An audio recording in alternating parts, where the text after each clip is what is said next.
तुम्हाला वाटतं का की एखादं मोठं भांडण होतं आणि त्या एका मोठ्या भांडणामुळे नातं संपतं? नाही.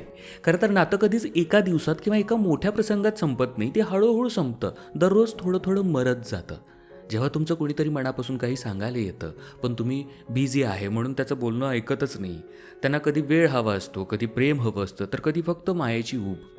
जेव्हा त्यांना काही गोष्टी सतावत असतात, पण तुम्ही म्हणता, "अरे एवढ्याचा काय विचार करत बसलाय?"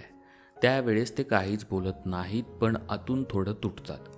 हळूहळू ते तुमच्याकडून अपेक्षा ठेवणं थांबवतात, कारण त्यांना समजतं तुम्ही ऐकणार नाही, समजून घेणार नाही किंवा कदाचित उत्तरच देणार नाही. आणि तिथूनच नातं खचायला लागतं.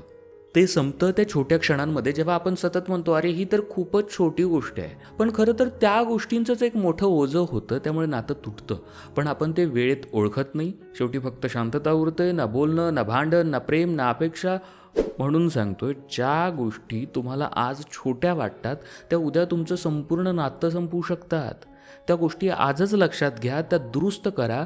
कारण वेळ निघून गेल्यावर बोलणं, समजूत घालणं, प्रेम दाखवणं ही सगळी क्षणभराची मदत ठरते, कायमची नाही.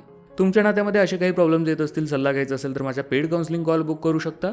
अधिक माहितीसाठी व्हॉट्सअप करा 8010093939 या क्रमांकावर.